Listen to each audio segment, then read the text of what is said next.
Hey guys, welcome to Study with Bhala.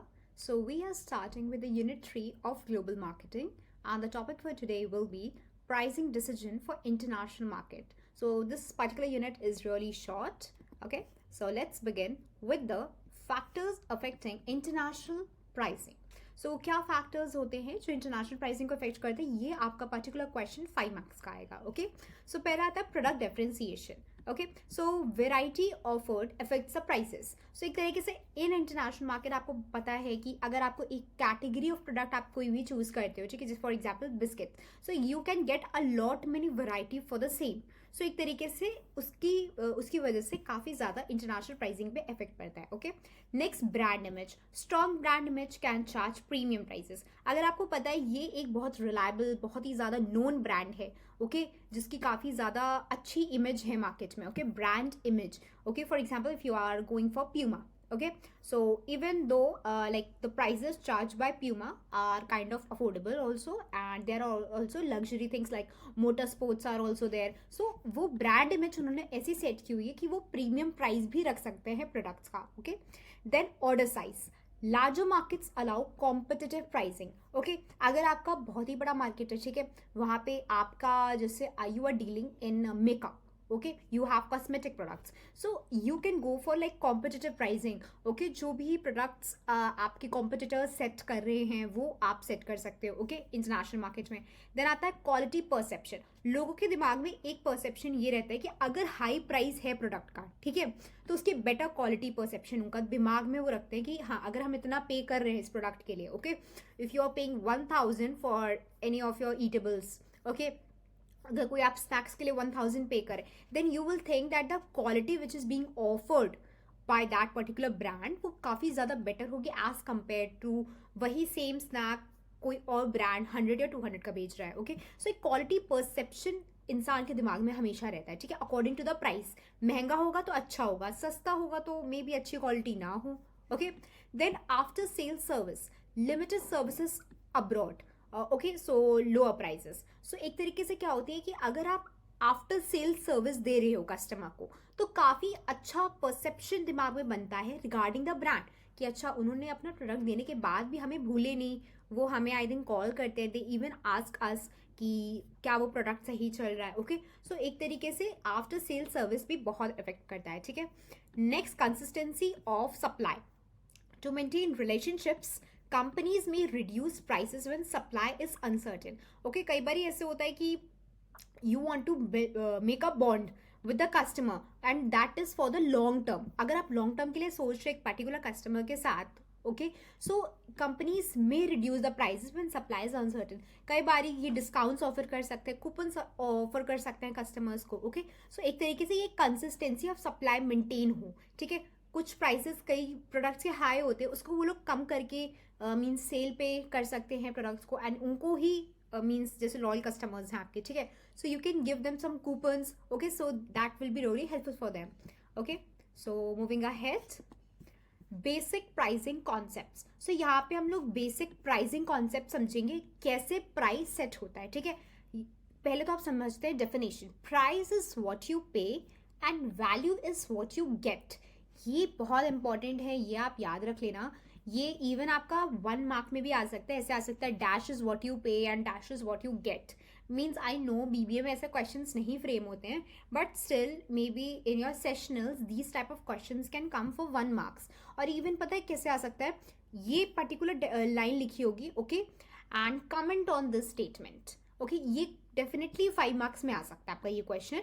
Then for commenting on this particular statement you can take the help of these factors. आप इन factors की help लेके पूरा आप एक means 2 page तो आप आराम से मिनिमम लिख पाओगे आराम से. ठीक है, सो अभी मैं पूरा एक्सप्लेन करती हूँ ये कॉन्सेप्ट. बेसिक प्राइसिंग कॉन्सेप्ट समझो कि price is what you pay. ठीक है, you are purchasing any lipstick, okay, and the value is what you are getting. Okay, like you are using it, उसकी क्वालिटी अच्छी है, उसका कलर अच्छा है, अट्रैक्टिव है, so value is that which you are getting back. Okay, अब इसके कैसे फैक्टर्स हैं, क्या क्या बाउंड्रीज हैं जो इफेक्ट करता है. पहले होता है कॉस्ट. ठीक है, सबसे मिनिमम चीज़ है कॉस्ट, डिसाइड करता है एक पर्टिकुलर प्रोडक्ट का. Okay, competition. तो ये जानना ज़रूरी है इसके कितने कॉम्पिटिटर्स हैं मार्केट में, ठीक है। अगर आपको यही नहीं पता होगा कि इसके कितने कॉम्पिटिटर्स हैं मार्केट में, ओके, क्या उन्होंने क्या मार्कअप वैल्यू, क्या प्राइस सेट किया हुआ है अपने उस पर्टिकुलर प्रोडक्ट का जो आप डील कर रहे हो, तो आपको कंपटीशन भी क्लियर होना चाहिए, ओके। Next, demand. अब प्राइजेस हमेशा डिमांड के अकॉर्डिंग ही रखे जाते हैं। अगर बहुत ही ज़्यादा डिमांड है उस प्रोडक्ट की, ठीक है, तो प्राइजेस अच्छे खासे रखे जाएंगे। अगर पता चल जाए अच्छा ज़्यादा डिमांड उस प्रोडक्ट की नहीं रही, तो कभी ऑफर निकाल देंगे, ठीक है भैया बस बिक जाए, ठीक है, क्योंकि वो भी नहीं चाहते ना कि उनके वेयर हाउस में इन्वेंट्री की तरह रखा ही हुआ है वो सामान। वो भी चाहेंगे कि उनका ये सामान सेल आउट हो। कोई भी, आप सेल्समैन ले लो या कोई भी पर्सन ले लो, he would never think of keeping those products safely in his inventory or anywhere in the warehouse. वो हमेशा चाहेगा डिमांड बढ़ती रहे प्रोडक्ट्स की, इवन दो चलो थोड़े बहुत कूपन्स और डिस्काउंट्स ऑफर करके कस्टमर्स को बेचते हैं हम लोग products, okay, but at a profit, ठीक है। So cost, competition and demand, these are the three like factors which determines the pricing boundaries, ठीक है। नेक्स्ट, मूविंग अहेड, अब आता है आपका इंटरनेशनल प्राइसिंग मेथड्स। ये सबसे इंपॉर्टेंट टॉपिक है इस पर्टिकुलर यूनिट का। जैसे होता है हर कोर इंपॉर्टेंट टॉपिक होता है ना एक पर्टिकुलर यूनिट में, सबसे इंपॉर्टेंट ये है। या तो ये आपका सीधा 10 मार्क्स में आएगा, ठीक है, या तो आपका ये 5 मार्क्स में आ जाएगा, सीधा आ जाएगा what are the different types of methods, okay. Even ये इंडिविजुअली आपको डिफाइन करने के लिए भी आ सकते हैं, ओके। So firstly going with the cost plus pricing add to markup to cost, ठीक है। एक तरीके से एक पर्टिकुलर कॉस्ट है, ठीक है, उस पर एक पर्टिकुलर प्राइस एड ऑन किया जाता है, ठीक है। जैसे for example there is a advocate, okay, so advocate का काम क्या है, वो आपका केस लड़ेगा, ठीक है, उसकी एक पर्टिकुलर फी होगी, ठीक है, फी होगी, प्लस एक जो वो चार्जेस लेगा उसको बोलते हैं कॉस्ट प्लस प्राइसिंग। समझ रहे हो, एक पर्टिकुलर तो फीस तो उसकी थी, ठीक है, विच यू आर पेइंग, मान लो 5000 थी, I really don't know the rates, but मान लो 5000 थी, उन्होंने आपका कोई केस लड़ा, ठीक है, then you have to pay them the add on markup value, so add markup to the cost, ठीक है। सो एक तरीके से यहाँ पे क्या होगा, selling price, this is the formula, this is really important, remember it, okay, important. Selling price equals to cost into 1 plus profit percentage, ठीक है। एक तरीके से वो अपना प्रॉफिट भी लेंगे, ठीक है, उस particular cost plus pricing method से, ठीक है। सो this is really important. Next आपका आता है डिफरेंशियल प्राइसिंग। ये क्या होता है, different prices for different markets, ठीक है। सो एक तरीके से आप ये समझ सकते हो, एक पर्टिकुलर प्रोडक्ट को ले लो, ठीक है, उसका प्राइस किसी और कस्टमर को कुछ और होगा और कहीं किसी और कस्टमर को कुछ और वो फेवर करेंगे। आप कहोगे ये तो गलत बात है, ऐसे नहीं होना चाहिए, बट ऐसा होता है, ठीक है। If you are talking about the differential pricing, you can understand with the definition is like also known as the price differentiation or price discrimination. It is a pricing strategy that involves setting different prices for the same product or the service for different customer segments, okay, जो मैंने अभी आपको explain किया। सो एक तरीके से ये जो प्राइजेस हैं वो भी डिपेंड करते हैं जियोग्राफिक प्राइसिंग पे, seasonal discount and bulk discounts पे, ठीक है। इन चीज़ों की वजह से डिफरेंट प्रोडक्ट के मतलब पर्टिकुलर प्रोडक्ट के प्राइसेस डिफरेंट हो जाते हैं, ठीक है। अगर आप बात करो एक particular discounts on like seasonal discounts अगर बात करो, ठीक है, जैसे कि एक पर्टिकुलर कस्टमर है, ठीक है, वो एक पर्टिकुलर टेन्योर पे जा रहा है कि जब वो डिस्काउंट ऑफर हो रहा है उन प्रोडक्ट्स पे, तो उनको वो सीजनल डिस्काउंट्स मिल जाएंगे, ठीक है। बल्क डिस्काउंट कब मिलता है, when you are purchasing a lot many products, आपने इकट्ठे बहुत सारे प्रोडक्ट परचेज कर लिए। जैसे आपको पता है there are offers given like अगर एक टी शर्ट आपकी 200 रुपीज़ की है, okay, and if you are purchasing it in bulk, okay, you are purchasing 10 t-shirts, it is costing you 2k, okay, but you are getting it at 1800. So what is this, it's like a bulk discount, okay, आपने इकट्ठे ढेर सारे purchase कर लिए product, so you are getting a discount, हाँ। And then geographic pricing क्या होती है, एक तरीके से मीन्स आपका पर्टिकुलर लोकेशन के अकॉर्डिंग आपको डिस्काउंट दिया जाता है, ठीक है। For example if you are purchasing any product and which is very much near to your house, ठीक है, जहाँ पे मैन्युफैक्चर हो रहा है वहीं पे आसपास आपका घर है, तो according to your particular radius, ठीक है, आपको एक पर्टिकुलर डिस्काउंट ऑफर कर सकते हैं वो लोग, ठीक है। अगर आपका 5 किलोमीटर्स के अंदर है आपको कोई डिलीवरी चार्ज नहीं लगेगा, ठीक है। अगर आपका इसके बाहर आएगा you will be charge with the delivery charge. तो आप समझ रहे हो, लोकेशन के अकॉर्डिंग भी प्राइसेस सेटअप होते हैं, ओके। इसमें भी आपके कुछ थोड़े थोड़े टाइप्स होते हैं, ठीक है। अगर आप एग्जांपल में समझो जैसे कि बल्क डिस्काउंटिंग हम लोगों ने पढ़ा, ठीक। दूसरा आपका होता है मार्केट पेनिट्रेशन प्राइसिंग, पहले आपको बहुत ही कम प्राइसेस पे प्रोडक्ट देते हैं, फिर अचानक से रेट्स बढ़ा देते हैं, ठीक है, जैसे वो एंटर करते हैं मार्केट में। ओके, सो ये different types of differential pricing होता है। इतना आपको डीप में नहीं जाना है, बट यू शुड नो कि क्या होता है, ठीक है। डिफरेंशियल समझ गए ना। हर कस्टमर को अलग अलग प्राइजेस पे परचेज करते हैं वो लोग product, according to like where कहाँ रह रहे हैं, ठीक है, एंड कब वो परचेज कर रहे हैं, सीजन के अकॉर्डिंग। ओके, सो ये सारी चीज़ें काफ़ी इफेक्ट करनी है। Okay, moving ahead to pro pricing, what is this? Initially set high prices and adjust after market feedback. Okay, for example, if किसी ने एक रेस्टोरेंट ओपन किया, ठीक है, एंड फॉर एग्जाम्पल कोई भी, फॉर एग्जाम्पल कोई फ्रेंचाइजी तो नहीं बात करूंगी, क्योंकि franchisees never changes their prices, वो कंसिस्टेंट रहते हैं, सेम रहते हैं ऑलमोस्ट हर जगह, ठीक है। मान लो आपने कोई होटल खोला, ठीक है, एंड आपने अपने एरिया में खोला है, एंड आपका पर्टिकुलर जो कॉस्ट था पर्टिकुलर डिशेस को लेके आपने चार्ज किया 750। तो जब कस्टमर्स वहाँ आए, okay, they share the feedback कि that was too high. Okay, maybe आगे हम कभी ना आए because it is really expensive. तो उन्होंने फिर उस डिश की प्राइस कर दी 500। Okay, they reduce the price. So this is known as pro pricing. They are initially, जब उन्होंने प्रोडक्ट लॉन्च किया, उन्होंने महंगे पे लॉन्च किया, high prices, and then they adjusted the price according to the feedback, ठीक है। फीडबैक के अकॉर्डिंग उन्होंने प्राइसेस को एडजस्ट कर दिया, बिकॉज कस्टमर्स ही नहीं परचेज करेंगे तो हम लोग किसके लिए खोल के बैठे हम लोग, ठीक है। This is known as pro pricing. आप कस्टमर के दिमाग से या उनके फीडबैक के अकॉर्डिंग आप प्राइस सेट करते हो। Okay, next penetration pricing, low initial price to gain market share, ठीक है। सो बेस्ट एग्जाम्पल आपका है जियो, ठीक है। क्यों? उन्होंने कैसे लॉन्च किया था? पहले एकदम स्टार्टिंग में फ्री में किया लॉन्च, ठीक है, कि ले जाओ भाई हमारा सिम, ले जाओ, यूज़ करो, खूब हमें लत लगवा दी, ठीक है, because they people were use to use their particular sim. Okay, उनको डेटा अच्छा मिल रहा है, फ्री में मिल रहा है। देन आफ्टर दैट उन्होंने धीमे धीमे कुछ टाइम बाद they started charging for it. And अब आपको पता है कितने ज़्यादा जियो कस्टमर्स हैं, ठीक है। If you talk about like comparing with the other like sims, अगर आप जियो की बात करें, सबसे ज़्यादा आई गेस जियो के कस्टमर्स बहुत ज़्यादा as compare to the other like Airtel और any other one. Okay, so this is known as penetration. आप मार्केट में घुसोगे एकदम कम प्राइस में, बट बाद में आप प्राइस हाई कर दोगे because you have made the customers like कि आपका प्रोडक्ट सबसे इंपॉर्टेंट है उनके लिए, ठीक है। देन आपका आता है skimming pricing. What is this? High initial price then gradually decreases. Okay, best example is iPhone, ठीक है। आप ना सिंपली एक एक एग्जाम्पल से सारी चीज़ों को समझ लो ना तो परफेक्ट रहेगा, ठीक है। वेन यू नो, जब आपका सितंबर अक्टूबर के अराउंड जब लॉन्च होते हैं फोन्स, क्या प्राइजेस रहते हैं, एंड वही सेम प्रोडक्ट के प्राइजेस सेम फोन्स के, ठीक है, they get reduce gradually. Okay, after like अगर कोई नया फ़ोन लॉन्च हो रहा है, ठीक है, तो जैसे कि दिवाली के टाइम मान लो लॉन्च हुआ कोई फ़ोन, ठीक है, उसका 1 ईयर बाद जो प्राइस होगा वो काफ़ी ज़्यादा डिफरेंट होगा, right. So this is known as the skimming pricing. Okay. Next here we come with competitive pricing. Prices based on the competitor rates.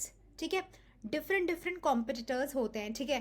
आप एक पर्टिकुलर मार्केट में उतरे, ठीक है, ये पर्टिकुलर मार्केट है मान लो, ठीक है, ये प्रोडक्ट ए बेचने वाला है, ये प्रोडक्ट बी बेच रहा है, ये प्रोडक्ट सी बेच रहा है, और सारे एक ही प्रोडक्ट में डील कर रहे हैं मान लो, ठीक है, और ये सारे कॉम्पिटिटर्स हैं, तो सब ना price based on competitors rate.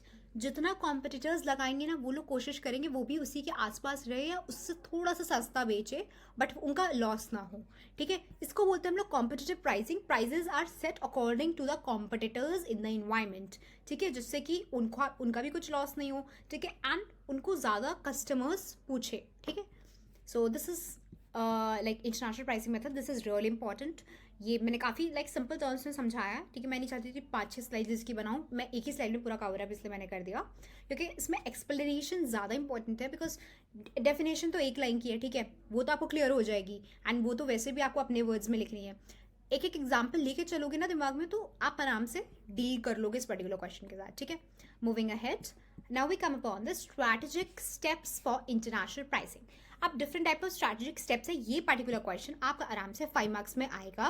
Okay, this is definitely going to come because ये स्टेप्स है, ठीक है। स्टेप्स तो आप जानते हो बहुत इंपॉर्टेंट रहते हैं, वो आपके डेफिनेटली आते हैं। So starting with the first one that is research. Okay, firstly आप कोई भी मीन्स प्रोडक्ट को लॉन्च कर रहे हो, ठीक है, आपको पहले तो रिसर्च करनी ही पड़ेगी, ठीक है, कि कैसा मीन्स इन्वायरमेंट है, कैसे कस्टमर्स हैं, और उस पर्टिकुलर प्रोडक्ट की डिमांड है कि नहीं उस मार्केट में. So you have to analyse everything. Okay, then you are going to do the cost analysis. In cost analysis, like you determine the cost of producing, distributing and marketing the product or services in each market. So यहाँ पे आपको जो cost analysis होता है ना, कि कितना आपका cost लगेगा एक particular product को manufacture करके, produce करके उसको लाने में, ठीक है. फिर आता है आपका competitive analysis, research the pricing strategies, product offerings and marketing tactics of competitors in each market. अब वही कॉम्पिटिटिव एनालिसिस हो गई. आप अब कॉम्पिटिटर्स के अकॉर्डिंग एनालिसिस करोगे कि वो लोग भी कैसे मार्केट में हैं, कैसे प्रोडक्ट बेच रहे हैं, क्या प्राइजेस उन्होंने सेट किए हुए हैं, ठीक है. देन आता है आपका value preposition. Here is clearly define the value preposition of product और सर्विस इन ईच मार्केट, ठीक है. क्या वैल्यू है एक पार्टिकुलर प्रोडक्ट की हर मार्केट में, ठीक है, आप उसको जानोगे, ठीक है. Then strategy selection means choosing the most suitable pricing strategies for each market based on the research, cost analysis, competitive advantage and value proposition. इसके अकॉर्डिंग जो भी आपने एनालिसिस अब तक किए, ये 4 एनालिसिस आपने किए, अब उसके अकॉर्डिंग आप एक स्ट्रैटेजी सेलेक्ट करोगे, एक पर्टिकुलर टूल सेलेक्ट करोगे दैट वुड बी परफेक्ट, कि आप जिससे कि स्ट्रैटेजाइज कर सकते हो अपने प्राइसिंग को. Excuse me. So then implementation. Here आपने जो भी पार्टिकुलर स्ट्रैटेजी जो भी आपने चूज की है, here you will be implementing that strategy. Okay, तो आप उसको यूज करके आप मीन समझ सकते हो हाँ कि pricing strategy across the relevant market and ensure that the sales team and the other stakeholders are properly trained and communicated with the compliance. Okay, so यहाँ पे implementation के दौरान you have to give training to your staff कि कैसे आपको use करना है, कैसे आपको डील करना है कस्टमर्स के साथ. Okay, then compliance. What is this? Establishing pricing governance policies and procedures to ensure compliance with local regulations and tax laws and antitrust laws. एक तरीके से जितने भी laws हैं, जितने भी rules and regulations हैं, क्या आप उसको properly follow कर रहे हो, क्या आप कोई भी rules and regulation कुछ तोड़ तो नहीं रहे हो, ठीक है. Then monitoring. Here you will be monitoring everything, like जो भी आपने ऊपर से लेके यहाँ तक आपने सारी चीज़ें सेटअप की हैं, क्या वो सारी चीज़ें प्रॉपरली हो रही हैं कि नहीं. Okay, moving ahead. So now coming upon the transfer pricing. What is this? So transfer pricing, अगर हम definition की तरह पहले समझे, is the price at which the goods and services or intangible assets are exchanged between divisions, subsidiaries or related entities in the same company located in different countries.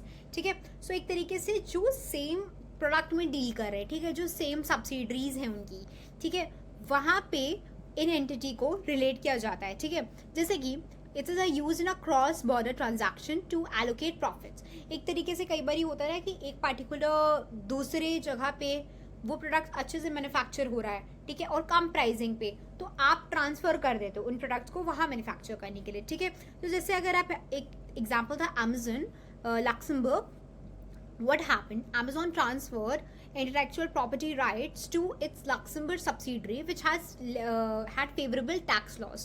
So tax laws की वजह से उन्होंने वहाँ पे एक तरीके से subsidiary Luxembourg में थी उनकी, तो वहाँ पे उन्होंने अमेजोन ने ट्रांसफर कर दिया अपनी, ठीक है. But as a result European Commission ruled that it is an illegal state aid and asked Amazon to pay back €250 millions in taxes. So एक तरीके से ये ट्रांसफर प्राइसिंग एक तरीके से थोड़ी सी गलत चीज़ होती है, जस्ट बिकॉज ये एक तरीके से इलीगल एक्टिविटी में आती है, ठीक है, because you are transferring the tax laws to another country, ठीक है.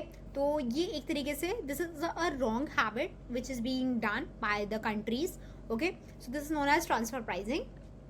Moving ahead, counter trade. Counter trade क्या होता है?